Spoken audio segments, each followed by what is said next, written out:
Very good.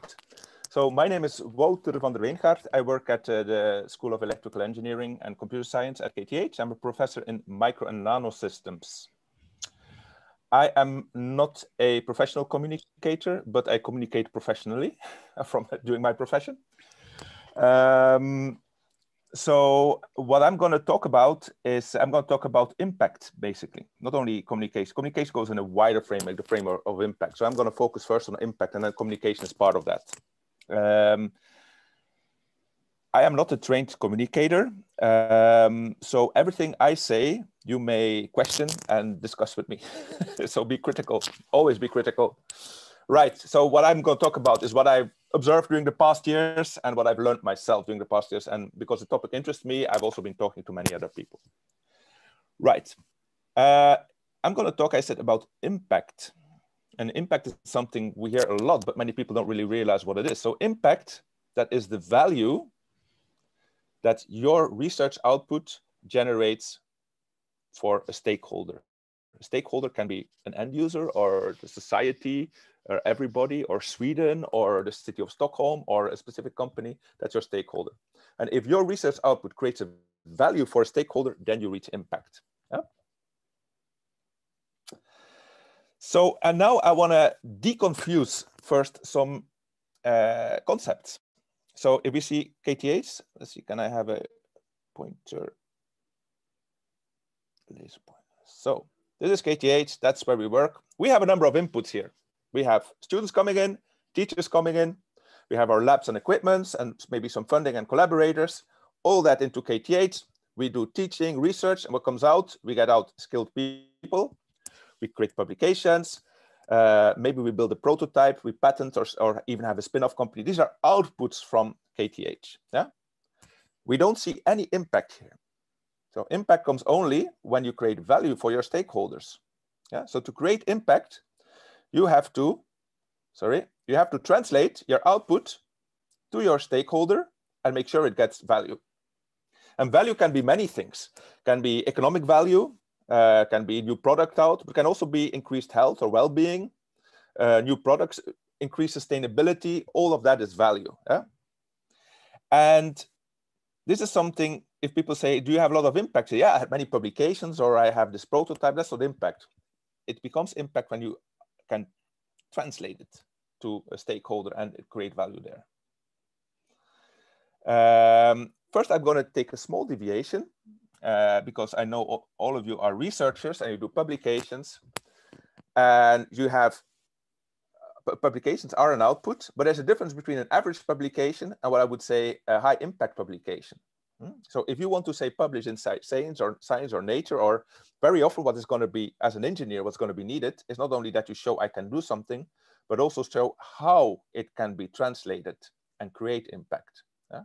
So it's very important for you to understand, what am I doing? How can it create impact? And be able to formulate that and prove that what you do will be able to create impact. If you can do that in your publication, then you'll be able to target much higher impact journals. It's very important to realize that. That was a side step. So why should we care about impact? Not only because we want to get into high impact journals, but you have to understand that basically what we have here is if you create value for your stakeholders, they're going to be interested in investing in you. Yeah? So if the public, if high school students or see like what KTH can produce for society, they're going to say, oh, I want to come to KTH and study there. Or if a company says like, hey, I see that KTH did research in that field and that led to this product, I'm willing to invest in KTH so they can also produce something for me. Yeah. So if we can show that we create impact, if we can create impact and show that we can create impact, we're going to trigger reinvestment. And now we're not talking about small reinvestments. The head of our school, I'm not sure she's correct, but she claims that if an average company, but if they invest 100 crowns into KTH, they get a return on investment that is tenfold. I've been reading up on that actually, and it's very hard to actually find numbers on that. But I found that in the United States, medical related research, in average, they estimate creates return of investment of 20 to 40% per year.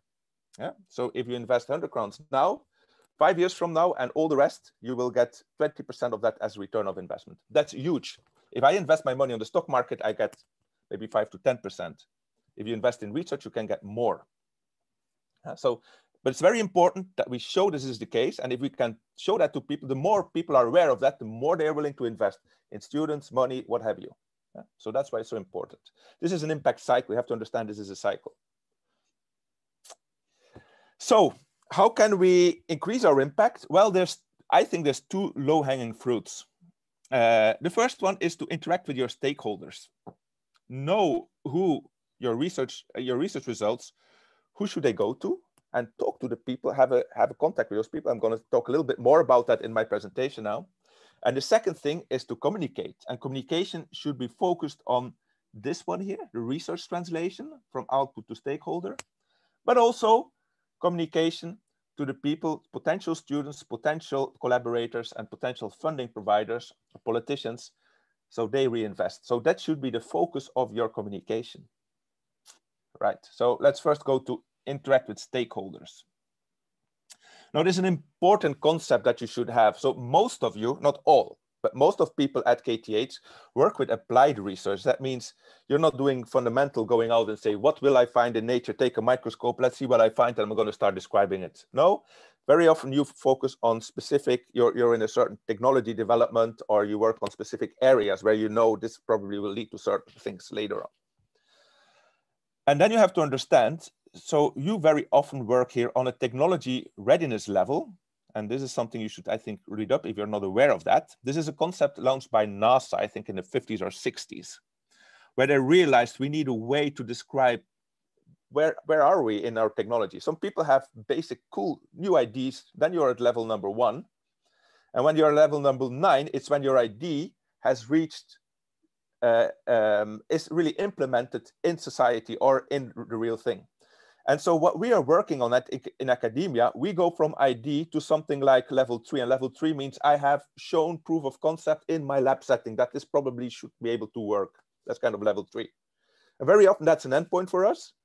And then we make a publication. So the next level is like 4 to 6 is where you show that your solution or your ID can also work in a more wider setting, but under controlled circumstances.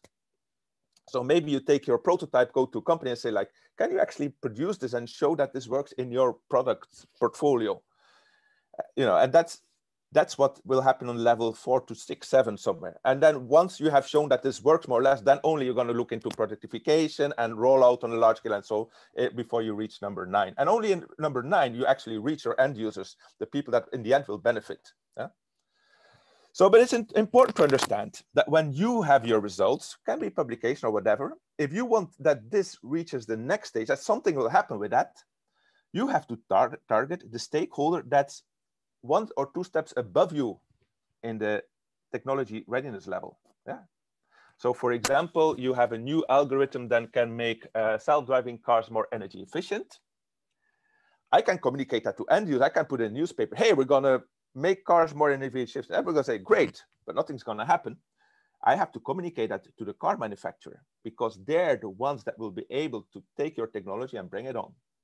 So you have to understand who is the stakeholder just above you in the technology readiness level. Who is the person that can bring your technology further and how to communicate to these people. So that's the trick.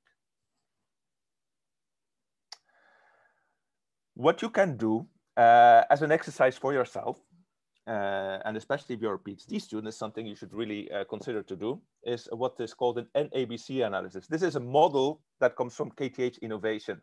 Yeah, Kth Innovation. Great part of KTH, very powerful people working there, very smart, good people. So reach out. These people are there to help you. So reach out to them if you want their input and their help. But what is an Nabc analysis? Something they do always as a starting point. They ask you, describe your need. What is the problem that you address? And who has this problem? Yeah? Then A is for the approach. That's the easiest. Describe what you did. What you do. That's easy. You can always, that's very easy for you to describe what have you done. Then the B is the benefit. What makes what you do unique? And how will what you do create value? And for which stakeholders? So here you have to identify who are your stakeholders and what value, because if you're going to communicate, you have to tap into the need of the person you talk to. If you can say something that the person, wow, this is exactly what I need, then you're sold, you know. And then C is for competition. You have to understand the bigger world. I mean, you have your cool algorithm that makes your cars more energy efficient, but maybe, you know, everybody will not drive cars anymore within 5 years because people will take electrical bikes. I don't know. There's a big world around us where there's a lot of different solutions for the area you work in, not specifically what you're doing. And you have to understand that. What alternatives exist for the area you work in? And are you better than those alternatives? So is what you're doing, will it have a real, you know, in 5 to 10 years, will it really have an impact? You have to try to understand that and describe that. So this is a very interesting exercise to do. And why should you do that? Spend time on that? Because it has an immediate benefit for you as a PhD student, for example. First, you have to know your stakeholders. Understand who should you talk to.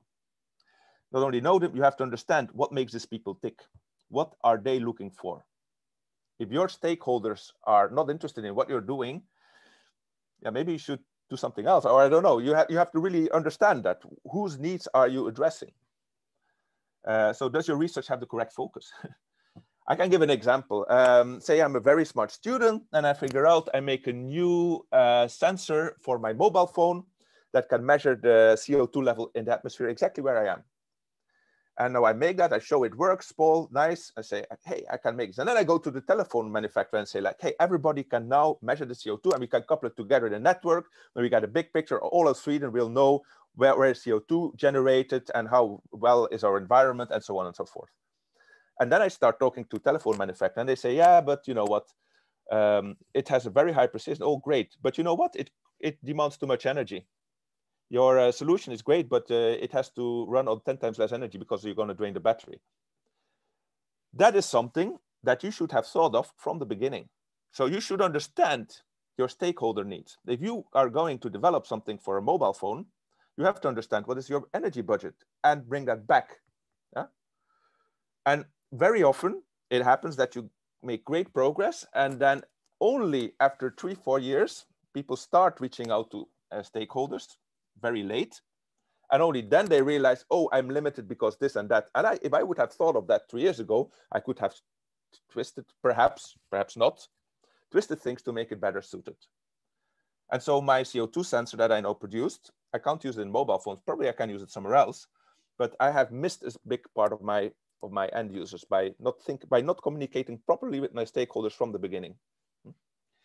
Now, what for benefit does it bring to you as for example, PhD student? You can use it. Basically, a good NABC should be the introduction chapter of any journal publication. Why am I doing what I'm doing? And what is the impact of this? You know, what's the significance? You can use your NABC text, which is, I mean, you can write this points, this NABC, you can write it in half a page or 1 page. Key sentence of that, bring it back, put it on your profile site or on your project website or on your own profile page at KTH. Use it, you're going to write your PhD thesis. Basically, your chapter 1, your introductory chapter, should basically describe that. Bring your research in a bigger, put your research in a bigger perspective. You'll have to do it anyway. So why not to do it up front? And if you're very entrepreneurial and you want to say, I have this great idea, might use sensor for CO2, I want to bring it to business. Well, an NABC analysis is a great start for a business plan. Now, you can try to do that on your own, but I really suggest you to talk to KTH Innovation for help or to people around you. Engage with your stakeholders. So you first need to identify who are your stakeholders, who is your end user, and who is all the way on the way to reach that end user. Who are the key people and what are their needs? And then you contact them. And how do you do that? Well, you send them an email. If you say, if it's mobile phone manufacturers, you write to the 5 biggest mobile phone manufacturers and you contact their research development office or whatever it is. It's just an email away. So an important quote I read somewhere is like, the main reason that businesses do not take off is that somebody did not Google the phone number they should call. So you can write an email, you can pick up your phone and call people, ask people, who should I want to do something with this, who should I talk to? Because often you may not know, but ask people, who should I talk to? call to whoever you think can know and ask like, hey, this is what I'm doing. I would like to reach out. Who should I talk to? Many people will probably know. And then don't be afraid to do that. Contact 5 people. Send 5 emails. Maybe 3 people will answer. The other 2 were too busy, or you ended up in their spam folder. It doesn't matter. 3 will answer, and maybe 3 will answer, and maybe 1 will show that that's actually of interest. But hey, then you have that 1 person. So just do that. And not only do that for reaching out, but you also build your own professional network, you know, because you have a life after your PhD. So the second thing so interacting with stakeholders is important. The second thing I want to talk about is communication of your research results. So what is communication? Communication is you talking to somebody else, your target, and you want to bring a message, you want to say something via a communication channel. So these are the 4 aspects of communication. So the first question, who is your target audience? So the question is, you're a researcher, why should you communicate and to whom? Sometimes people come to me, students say like, no, I have this article out. I would like to communicate. I would like to make a news flash about this on the internet.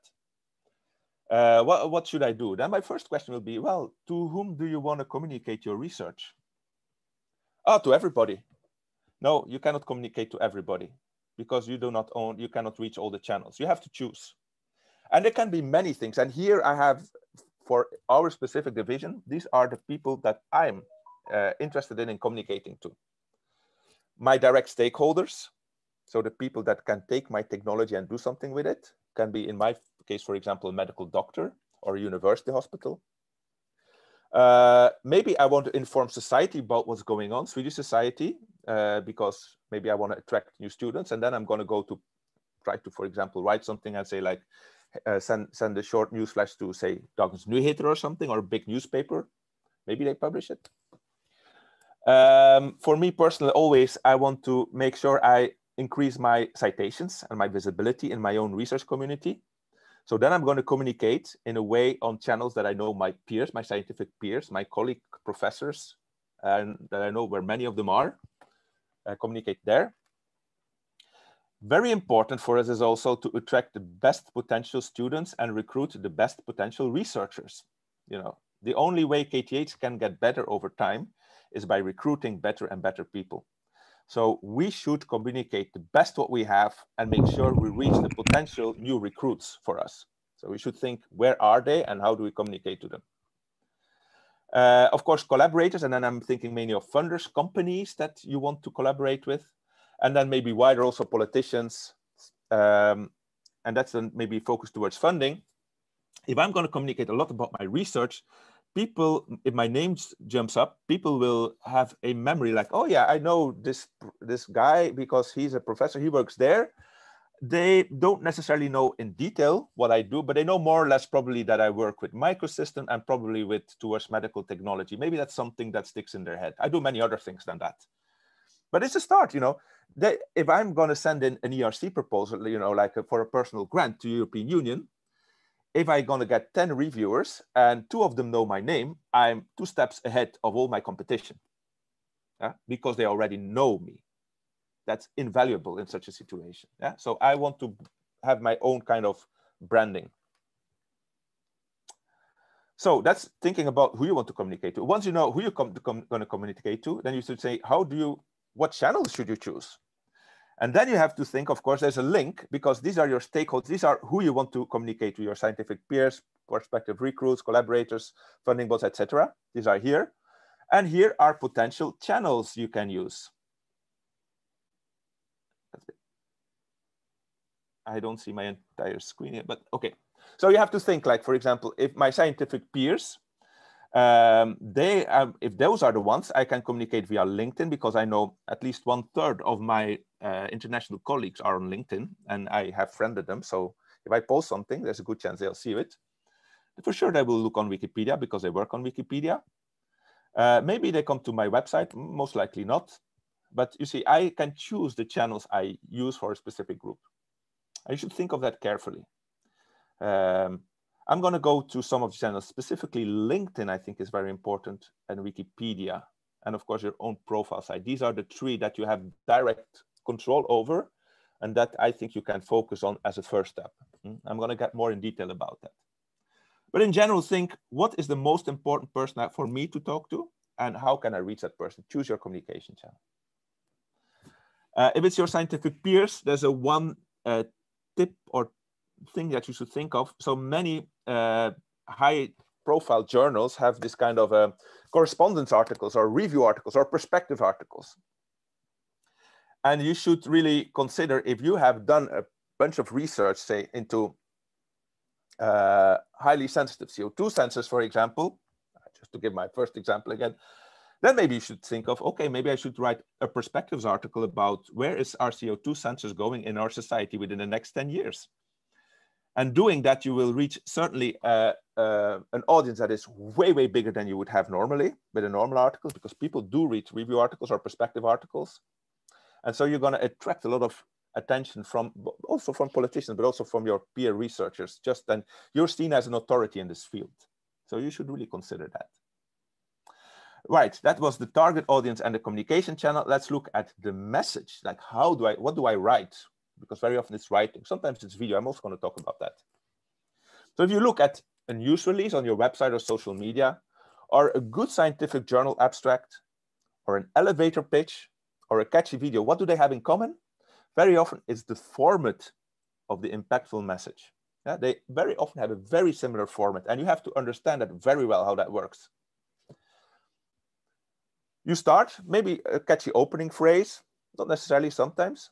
Then you get one sentence to explain what is the general area working, the general picture. Okay, there's a great need in understanding the CO2 levels in the atmosphere because of climate change. The specific challenge in the field is that we don't have CO2 sensors everywhere, so we don't have the full picture. My solution, I have a new powerful small CO2 sensor that can tap exactly into that, because we can measure things at a certain sensitivity. Major results is we have shown that this works here and there. And how can this impact? Well, if we're all going to use that, maybe we get better awareness and we're going to change our climate or impact on climate. Yeah. So 5 sentences to bring your message. Very important. Almost everything, except for sentence 3, almost everything is very non-technical. You describe the needs of others or the challenges of society. And you do that in a non-technical language. Everybody knows, yeah, we have climate problems, you know, but that's what you have to describe. It's only here when you describe your solution, like I have a new photonic sensor with an energy efficiency. So it's technical terms. They only come in sentence 3. In the other sentence, there's no technical terms. This is very important. If you have very short time, such for example, an elevator pitch, or you give a poster, because now we go more and more to virtual conferences and people have poster pitches, you can choose to skip 1 and 2. You don't give the entire image, because people know already, yes, we do have climate change. Yeah, we know that. So you don't necessarily need to do that if you have a short time. Maybe you then just start with a catchy sentence. Hey, we did something great. We have a sensor that can do this and this and this and this. The significance then for is da da da da. Huh? So you can skip these 2, perhaps. The mistake that nearly everybody makes when you start with that is they cannot stop writing technology in every damn single sentence they write. Yeah, don't do that. No technology. Only need society. What's the need of your stakeholder? Tap into the need. Trigger your audience. Don't focus on what you want to say. Focus on what the other wants to hear. Right. The rest of this presentation, I'm going to talk about when to communicate, how to get started, the use of images, very important. Make sure you always put a link to the next step. Communication never stops. You have to link to what comes after the communication. The use of hashtags. Make sure that not only you communicate, but if I can make 10 other people communicate my message, I reach a 10 times larger audience. I'm going to shortly talk what you can do to make short movies, what you can do on Wikipedia, a simple checklist of things to make it very easy for you. How do I start? What can I do? And then how can you follow up on what's the impact of your communication? Yeah, that's coming up now. So When do you communicate? When I do communicate, every time I publish a journal paper, I will try to communicate. And I trigger students also to, you know, every time you have a journal paper, you should do that. And sometimes students say, yeah, but this paper is not so important, you know, I don't think so many people are interested. And then I say, like, what? People not interested. If people are not interested, why do you do the research? Have you thought of that? You know, you're doing a PhD, you're at the prime of your life in your 20s. You're spending 5 years of those, of the best years of your life doing a PhD. And in these 5 years, you maybe write 5 journal papers. That means that every journal paper, you spend a full time of your life, of the prime time of your life, writing that journal paper. That is 1% of your life you're spending on writing a damn paper. Well, it damn better be important. And if it's not important, what the hell are you doing with your life? Now, I don't want to put you in an existential crisis here. Of course, what you're doing is most likely important. But it's just people don't think of it. Why is it important? And to whom is it important? And how will I bring it out? Because if I make my very important paper that I spend 1% of my entire life on, I better make sure that everybody knows about it. And people often don't think in that way. So I want to trigger that kind of thought in your head. How to start? There's a lot of actually online at KTH, and here you have 2 links, for example, how to write a profile page or how to make a news reach out, what should you think of? It's a lot of what I'm saying also, but you can find it back there also. Engage with your school communicators. Yeah, so every school at KTH, every of the 5 schools, they have, they have communicators, and they can help you. Many of them have that as a task, not all of them, but many of them have it as a task to support you. Yeah. So don't be afraid to reach out and ask. Some people say like, yeah, I would like to publish something, but I don't get the support of my communicators. But you have to talk to the right communicators. So start with the ones on your school. You can also contact the KTH communicators. For example, the Press Answariga, the news responsible is Peter Ardell and David Callahan. But these people, will be very restrictive. Very often they will say, yeah, it's cool what you do, but it doesn't really fit. They have their own agenda. So on the KTH school communicators, on the KTH level, total KTH level, they have as a task, for example, to brand KTH or to attract new students. And they have a very specific way of thinking how to do that. What kind of news they want to put on their website. And what kind of news is, they think it's cool, but it doesn't help exactly what I want to do. So the KTH news channels like KTH Facebook or website or LinkedIn channel are not always, they want to preserve it for other type of communication that maybe what you want to say. And that's okay. But your own school also has channels. Your own school probably has a Facebook channel or a LinkedIn channel. I know my school has, the EECS school, they have a Facebook channel. And if I make a video or if I make a short presentation, I ask, can you put it there? They're very happy, you know. Most likely they say like, hey, this is great. Yeah, we'll put it there. But we're going to come back to that on how to choose channels and LinkedIn and this kind of things. Yeah, but here anyway, you can. These are good pages where to start and engage with your school communicators if you're lost, or if you just need help. Images. Okay, and we can maybe combine them. Yeah. So recording in progress again, and now I need to share my screen again. Share desktop. So do you see my screen again? Yes, we do. Great. Images. Always use images. And that's because we're humans, we are triggered by images.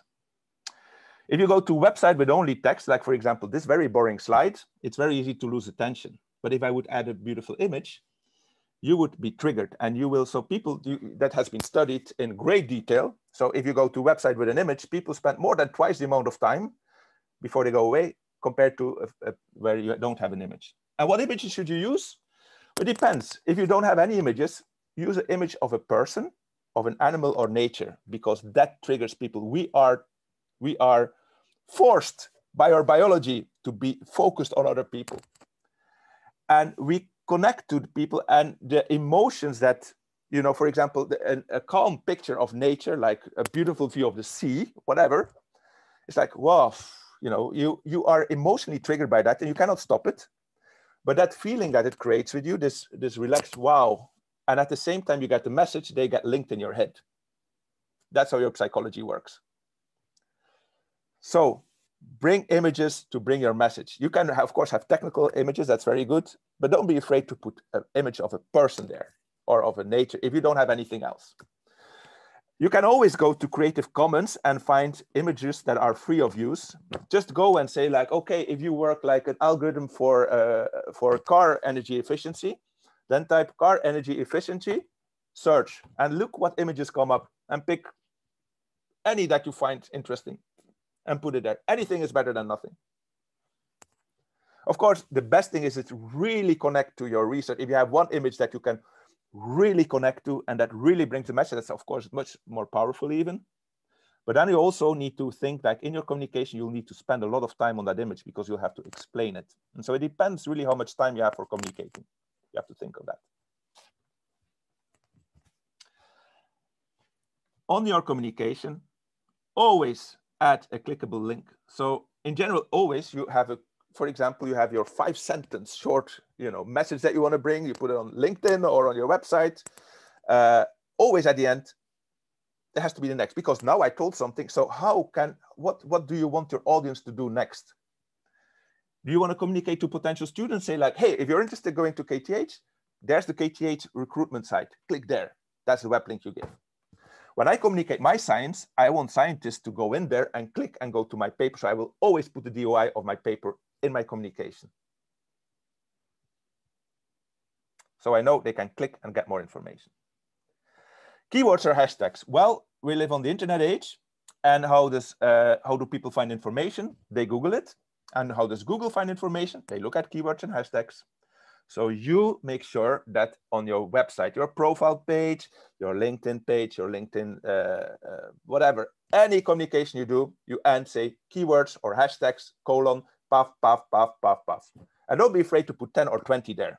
Just make sure that Google will find you. If you have an empty profile page, like many people of KTH unfortunately have that. If you're going to do one thing, add hashtags, because that's how people will find you. And so choose them also carefully. Who do you want to reach? Think of which hashtags are important to your stakeholders. My new sensor, CO2 sensor, I just came up with just while I'm talking here. I don't work with CO2 sensors at all. But okay, now I invented the CO2 sensor during this talk, and I want my telephone providers to use that. Then I have to make sure that my hashtag is telephone, miniaturized sensors, climate change, not photonics. Yeah, maybe also photonics, because that triggers my peers. But the application, and that I know I need to put the hashtags that I know telephone manufacturers, that will trigger that.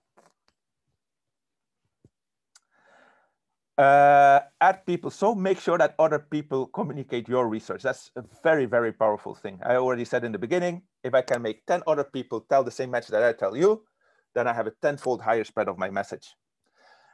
You start, of course, with your co-authors. If I'm going to communicate my research and I put a LinkedIn notice, I'm going to always say the add author. This was work together with add. Because all these people, if they have LinkedIn, this will show up on their site, and all the people that are interested in them are now going to see that. Also, not only write it there, then go to the people and say, can you take this message and post it as a new message on your own website or on your own LinkedIn? Because doing that actively even gets more. Not only if you're only linked, you have only a certain amount of more. But if you ask them to actually repost it, you're going to have an even better spread. So what communication channels should you use? We already talked about that. You should choose depending on who you want to reach. There's certain channels that are easy to start with and that you have a direct control over. Your own Facebook channel, your own LinkedIn channel, your KTH profile page, for example, or your Instagram. I don't use Instagram myself or Twitter, so I'm sorry, I'm totally a novice on that when it comes to these channels. So of course, you can write your short message and post it there, and you have to do that, of course. But once you do that, very often, if you go to LinkedIn, you have channels, for example, photonic sensors. I'm sure there is a LinkedIn channel that is totally focused on photonic sensors. And subscribe to that, and you post your link there. Telephone manufacturers, I'm sure, or telephones, I'm sure there is a LinkedIn page on that's focused on newest technologies in the mobile telephony world. That's where you're going to put your message. So not only in your own, you also go to that channel and say like, I want to post this one here, and you post it there. Yeah. Doing that, these channels very often have like 10,000 or 20,000 or 50,000 followers. Yeah. Think, if I go to a scientific conference, I talk in front of 500 people. If I put something on a LinkedIn channel with 50,000 followers, I have 100 times larger potential audience. How powerful that is. So go to that channel and put it there. What I also very often do, if I think it's kind of interesting and I want to bring it out to a larger audience, say within Sweden, I'm going to write this news, for example, on my own profile page, and I'm going to send an email. I send an email to, of course, within KTH, to my own communicators. I'm going to send one to Peter Ardell for the school, but I'm also going to send an email to Dagens Nyheter, to Svenska Dagbladet, and to Ny Teknik, and say like, hey, I have this cool research. You guys think it's of interest for you? Most of the time they don't reply anything, but 1 out of 10 times they do. So actually very often, not very often, a few times at least, I have been in newspapers or I've been on TV, because they pick up the news and then they get back to you, and then they want to know more, and then they make an article. And that's a great way. Then you suddenly communicate to 500,000 people. And it's you who can send that email, you know. Don't expect them to find that you made a new sensor. How the hell? The world is so big. But if you make them aware of it, maybe it triggers something. So how do I do that? The approach, really. So now I have every time I publish a paper, what I do is I try to, what do I want to, sorry, what did I want to say with this? So I know that's actually for you. So engage, try to figure out what you did, why you did it, why is it important to communicate it now, who should you communicate it now to, and how would I best communicate it? Look at examples from others, add images, engage with your school communicators. Most of these things I already said, actually. Here I'm going to show an example of a LinkedIn post I made. We had an article out in December last year.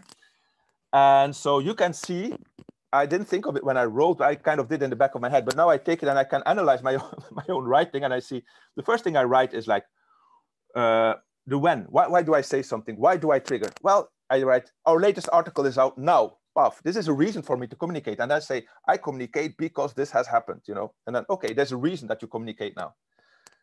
If I would do the same now, it would be difficult for me to imagine that I didn't do that 4 months ago and I want to do it now. It's more difficult for me to open up. Like, why do I say that now to you? Like, hey, 4 months ago, I had an article.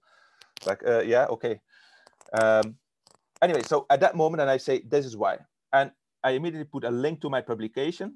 Many people forget that. So you can click here. This is actually the DY in LinkedIn format. Then here I say what we did. We developed a little brush that you can put inside the body and harvest cells from inside the pancreatic cyst and bring them out. Why is that important? Well, it allows us to do a diagnosis of cancer more early. Can we do that? Is that true at the moment? No, not at all, because it has never been tested on humans. But this is technology that in the future perhaps may be used for that, and that's why I write the why here. This is a very important, perhaps the most important. Why should you care? This is really where I trigger my stakeholder. This is where, you know, they like, whoa, that's why they want to listen. And I have to understand what are their needs. Why do they want to hear that? This is the most important, probably. In the future, we'll be able to diagnose pancreatic cancer earlier. We haven't done any of that yet, but in the future. And so many people have a problem with that. So in my school, for example, electrical engineering, many people work with algorithms. And they say like, okay, what can you use this algorithm for? Anything. Yeah, but what? Yeah, but anything. Communication or transport or energy can be used anywhere, they say. Well, then I say, then you should figure out what is of interest for you and say like, hey, I'm, for example, interested in energy and energy supply. Then you say, potentially in the future, this can be used in the energy sector for this. Or potentially in the future, it can be used in the transport sector like this. It will things make more efficient or faster or whatever. You have to communicate that. You can't just say, I have a new algorithm and it's better than the former one. You have to say, what will be the impact of that? Even if you don't know, you have to formulate, you have to say, I think that in the future, it may lead to, yeah? And link it to the audience you are talking to here. Then you see, I mentioned one co-author. I had 5 co-authors, but I only mentioned one because the others were not on LinkedIn. Very, very bad, I think, but okay, that's how it is. And then a whole bunch of hashtags here. It was work together, KTH and Karolinska. So I put these because then KTH LinkedIn sees that, like, hey, maybe they pick it up and put it on the KTH LinkedIn page. I don't know if they did, I forgot. Maybe Karolinska does that. And then you have all the kind of, and there's some technology like MEMS technology, medical devices technologies, endoscopy perhaps, but all the rest like healthcare, research, medicine, pancreatic cancer, these are common terms that everybody knows. So I trigger my stakeholders, my potential end users, the medical doctors, the medical technology companies that may want to use this. And then of course I have the image explaining what we're doing. I do follow up also on that. So if you go on LinkedIn, after a while, after say a few hours, you have many people clicking that, and then you can go in and you see, for example, this is, I think this was 24 hours or 48 hours after I posted this, I saw 57 people reacted on it. Probably it's just a like or something. 2 reshared it. Sorry, I want to, let me go. So I have 3,000 people have had it in a news feed, but it doesn't mean they have read it. They just saw it and maybe scrolled over. I don't know how many people read of this 3,000, how many have read, but an estimate of me, and I don't remember why it is, but I estimated once I did an estimate that this should be 1 on 20 people actually. 1 on 20 people actually do read it, click on it and read it. Yeah. So 120, so this makes about 150 people probably have read this now. 2 have reshared it. I can see who has read it. Important for me is where do they come from? I see, for example, different universities, Leuven, McGill in Canada, Karolinska Institute, Lund University, Chalmers, Twente in the Netherlands. Novo Nordisk is a company, very interesting because they do medical devices. I can see I reached out many to university professors, lab scientists, students, and engineers.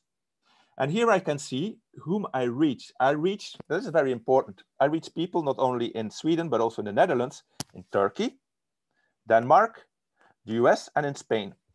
These countries, I don't have a natural channel to. I cannot communicate so easily to Belgium or to Turkey.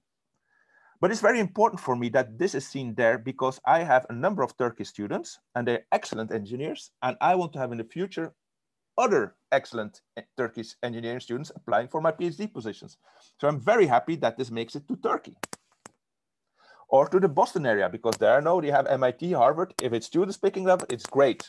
If one of them would come to me, I would be very happy if it's a good student. So I can follow up actually, who am I communicating to and who I'm reaching. This is another example. This is not research, but this is me as a professor putting out that I have an ad for a new PhD student and I spread it. And then I can see how many people. It's also in the thousands of people reaching that. And again, I see now people in all kind of different countries know that I have a PhD position out. So for me, an efficient way of spreading that. I'm looking for good people. And yes, if I put a position out, I get 100, 150 people applying for one position. That's great because the more people applying, the more chance of having good people applying. Things to do. Make a short movie. It's like, what, making a movie? That's like a hell of a lot of work. No, it's not. And I know it's not, because I had a student once that came to me at 10 o'clock in the morning. And I said, like, he had just a paper out. And he said, he made a test for urinary tract infection. I'm going to show actually the movie he made, so you'll get a picture of that. And he said, I think this test that I made is so great, this diagnostic test. I would like to go into a business opportunity competition. I say, great, you should do that. Fantastic, outreach. Yeah, but I have to apply 4 o'clock this afternoon, so it's in 6 hours from now. I say, well, you have 6 hours. Yeah, but I have to make a movie. So he had 6 hours to make a movie. And I said, well, just do it, And he did. And we're going to watch that movie soon. I want you to point out things that he has done, and I want you to focus on that. Not only look at the message, but also how he has made it. So basically, he made a PowerPoint presentation of 6 to 10 slides, and then put key sentences on it, an image, key sentence, and then just put some move, like make it zoom in and out slowly. And basically, it's a PowerPoint presentation, but for you, it looks like a movie. And we're going to have a look at that. If you make a movie, also think the average attention span today on the internet is 45 seconds. So the movie you're going to see is 1.5 minutes. It's actually too long. So try to make it even shorter. And there's many ways you can do to get it. But let's have a look at this movie. And it's on YouTube. So let's see, can I escape and go here? You see this? You're probably not going to be able to hear the sound as music, but I don't think you can hear that. But let's see.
This is the impact section of it, and the link to the publication. So you see, first he talked about the need for detecting infections and the problem of antibiotic resistance, then how we did it, then the potential impact, and then the link to the publication.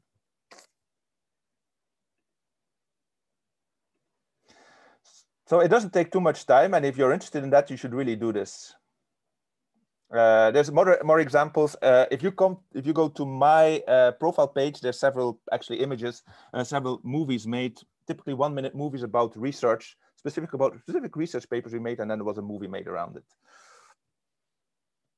Then the next thing I was going to talk about, Wikipedia. Update Wikipedia. You do new research. You bring new knowledge to the world. So put it in the encyclopedia of the world, and that's Wikipedia. So try to make, every time you have a paper out, make sure it is referenced from Wikipedia. Yeah, you go to the Wikipedia page where that's about, say, for example, you saw now the diagnostic test you saw now, for example. So this one is probably, we have a number of links to it. I think on there's a Wikipedia page on urinary tract infections. There's a section on diagnosis. There we have a link. Recently, we have now developed this kind of test that will probably develop. Put a link there. Put neutral information about your research. No marketing. It's not about marketing. Neutral information. And you are a scientist, so what you do is neutral, most likely. If needed, add one sentence to an existing page and then a reference to your work. Sometimes it's needed actually to add a new paragraph. And only once it has been necessary for me that I needed to create an entirely new page on Wikipedia. And that was one on micropumps and microvalves, because nobody had done that. And then I said, okay, then I make one myself. And I would say, if you're a professor, ask your students to do it, to go on Wikipedia. Every time you have a publication, make sure that at least on 2 Wikipedia pages, there's a reference to your work. How I work as a professor, I work in a very, very multidisciplinary area. I work with microsystems, so material science and micromanufacturing and nanomanufacturing as background. And I apply it in medical technology, but also in transport or in robotics and so on and so forth. And so I need to know a lot of things about a lot of different topics and applications. And for me, a main source of my information is Wikipedia. I'm now, for example, writing a new, we're going to start a new research, probably going to look in diagnosing based on menstrual blood, looking if that is possible. Now I'm reading up a lot on menstrual blood. What's in menstrual blood? What do I find there? What can I get out of it? All kind of things I don't know. I go to Wikipedia to read up, learn. And if I find, if I go to an area and I find the publications there, yeah, I'm going to read this publication. So it's a major source of information. Make sure that if your work is relevant, and it should be relevant, that it's mentioned. Many people say like, yeah, but you're not allowed to do that. That's not what Wikipedia is for. I fully disagree with that. And this is what Wikipedia themselves say about this. They say about themselves, about citing yourself. Using material that you have written or published is allowed within reason, but only if it's relevant, conforms to the content policies, and is not excessive. Citations should be put in the third person and should not place undue emphasis on your work. Adding numerous references to your own work published by yourself and not by other researchers is considered spam. So put your message, say like, this is important. We have these 3 other works also, and this our work fits in that because of that reason. So put it into context. It's totally okay, and you should do it. I would say you're missing actually on the 3rd task. You miss on outreach if you don't do it. I already talked about what do I do when I have a publication. I will write my 5-sentence release. I will send it to Peter Ardell and to my school communicator and say, hey, are you interested in this? Is this something to put on the school at KTH or the school website? Yes or no? Sometimes you say yes, sometimes no, whatever. I will always put it on my own LinkedIn and Facebook account. I will then go and search for the channels, the LinkedIn channels for my car manufacturer or phone manufacturer or whatever application it is, post it there, several of those. I will send an email to Dagens Nyheter, Svenska Dagbladet, and Technische Nieuwsblad, and other specialized magazines that I think could be interested, and I will update Wikipedia. These are the 5 points. This takes me roughly 4 hours because I'm trained in that. But you remember, you have spent a full year on your paper getting it published, a full year. Then damn, spend these 4 hours to make sure the world knows about what you have done. Spend these hours. It would be criminal not to, imagine. So follow up, this is the last point. You can follow up I already showed that on LinkedIn, that you can see on LinkedIn who's watching your profile, what kind of people, what kind of companies they come from, what kind of region. But actually what you can do is you can do for every publication, you can look at the Altmetric Score. And what is an Altmetric Score? I'm going to straight jump into an example. This is, for example, an article that we published in Microsystem and Nanoengineering. This is from 2018. And we did a news release. And then I can see, in the Altmetric Score, I can see what has happened with it. 7 news articles have picked it up. 2 people have blogged about it. Google Plus still existed at that time. 2 were posted there. I can see it has 2 Wikipedia posts. So I can find all the information about this article. I can also see I'm in the top 4% of outreach, of reaching out with my article compared to others. And you can get this information, so you can find for every single publication you have done, you can go and find your Altmetric Score. If you have not been communicating, you will find 0 here. And you can, of course, do that by hand, but you can also go to this link. This is a KTH link. I'm going to go out and click on this link. So this is the library actually making a bibliometric analysis.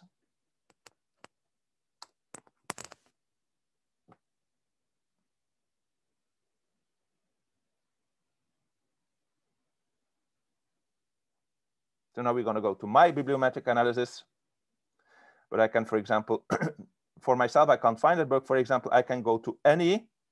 I can go to, for example, the biomedical engineering, for example, fiber and polymer technology. I don't know this department very well, but I can click here, and now I'm going to get an overview about their citation. You see, there's a very good research department. They have a good citation scores, and I can click for all the details, but I can go down on this page and click here.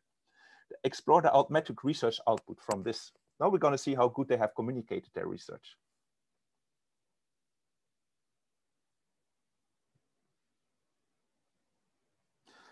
So under the period that the library has tracked, they have sent us, they have looked at 2,100 papers, 650 of those. So 1/3 of those, they have mentions in social media. That's really good. And now you can see the top outputs, for example, optically transparent wood had a lot of media attention. So you can, then you, for example, you can click here, and then you can see where it was, how many blogs, Twitters, and so on. You can get all the details of where your research is. What have people written in news about me? For example, what has Newsweek written about me?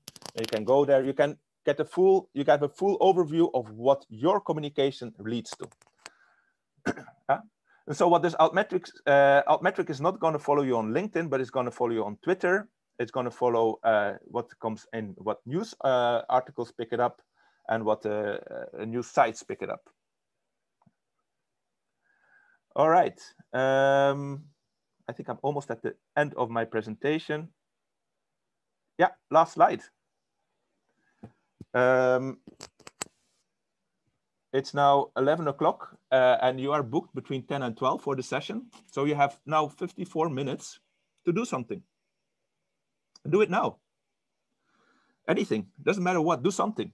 Either add an image or a hashtag on your Kth profile page, or take your latest scientific publication and make sure it's referenced on Wikipedia, or make a LinkedIn post about it.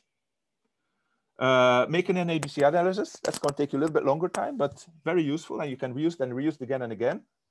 Or figure out who's my most important stakeholder and reach out, send them an email and say, hey, I'm doing research in this field. I would like to learn to know you better, and I would like to show what I do, but I also like to understand what you are doing and what's actually most important for you. Could we have a talk, a Zoom talk? Send that to 5 people that you think are of interest for you, and maybe 2 answer, and you get a great, worst case, you spend 2 hours of your life and it's a bad meeting. But hey, we have a lot of those anyway. So that's what you risk, a bad meeting. But do something, that's my advice. And that's where I want to stop.